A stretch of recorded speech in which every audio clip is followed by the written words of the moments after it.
دنیا ایک ایسے دور میں داخل ہو چکی ہے جہاں انسان وقت کو شکست دینے کی کوشش میں لگا ہوا ہے۔ کبھی جوانی کو برقرار رکھنے کی خواہش، کبھی بڑھاپے کو روکنے کی خواہش، اور کبھی موت پر قابو پانے کی خواب۔ یہی وہ خواب ہے جس نے انسان کو سائنس اور ٹیکنالوجی کے ان رازوں تک پہنچا دیا جو کبھی صرف کہانیوں میں سننے کو ملتے تھے۔ اب سوال یہ نہیں رہا کہ انسان بڑھاپے کو روک سکتا ہے یا نہیں، بلکہ یہ ہے کیا وہ ایسا کرنے کا حق بھی رکھتا ہے یا نہیں رکھتا۔ حال ہی میں چائنا کے سائنسدانوں نے ایک ایسا ایکسپیرینس کیا جسے بہت سارے لوگ انسانی تاریخ کی خطرناک ترین سائنس قرار دے رہے ہیں۔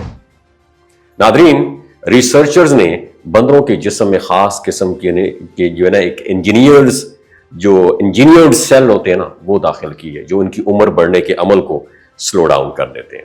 44 ہفتوں کے بعد یہ مشاہدہ کیا گیا کہ ان بندروں کی ہڈیوں اور خلیوں کی حالت میں حیران کن بہتری آئی، جیسے ان کے جسم نے بڑھاپے کو واپس دھکیل دیا ہو۔ سائنسدانوں کا کہنا ہے کہ یہ تجربہ انسانوں کے لیے ایک نئے دور کا آغاز ثابت ہو سکتا ہے، ایک ایسا دور جہاں بڑھاپا شاید ایک مرض بن جائے جس کا علاج ممکن ہو۔ مگر یہاں ایک سوال جنم لیتا ہے، کیا بڑھاپے کو روک لینا، زندگی کو لمبا کر دینا واقعی پوسیبل ہے یا نہیں ہے، یا یہ صرف فطرت کے توازن سے کھیلنے کے مترادف ہے؟ کیونکہ جس دنیا میں ہر شے فنا کے قانون کے تابع ہے، وہاں ہمیشہ جینے کا خواب فطرت کے قانون سے بغاوت لگتا ہے۔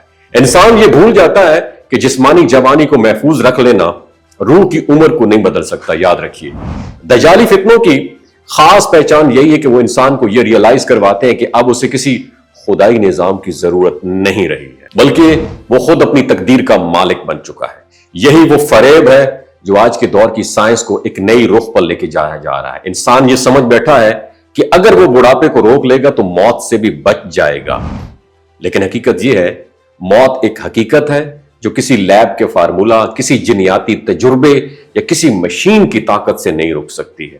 اللہ تعالیٰ نے قرآن مجید میں فرمایا، کلو نفس ذائقۃ الموت، ہر جان کو موت کا ذائقہ ٹیسٹ کرنا ہے۔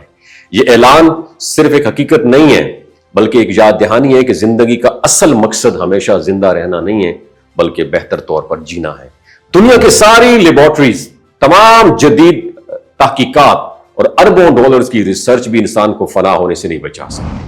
وہ صرف وقت کو چند لمحوں کے لیے سست کر سکتی ہیں، لیکن وقت کو روک نہیں سکتی ہیں، اور یہی وہ حد ہے جس سے آگے انسان نہیں جا سکتا، کیونکہ یہی وہ مقام ہے جہاں انسان کی عقل ختم اور خالق کا سسٹم شروع ہو جاتا ہے۔ اس لیے شاید اصل دانشمندی یہی ہے کہ انسان ہمیشہ جوان رہنے کے خواب کی بجائے ہمیشہ اچھا رہنے کی کوشش کرے، کیونکہ فنا سے بچنا ممکن نہیں ہے، مگر ایمان اور نیکی سے اس فنا کو بامانی بنانا ضرور ممکن ہے۔ آپ کی کیا رائے ہے؟ نیچے کمنٹ سیکشن میں ضرور بتائیے گا۔ اپنا خیال رکھیے گا۔ اللہ حافظ۔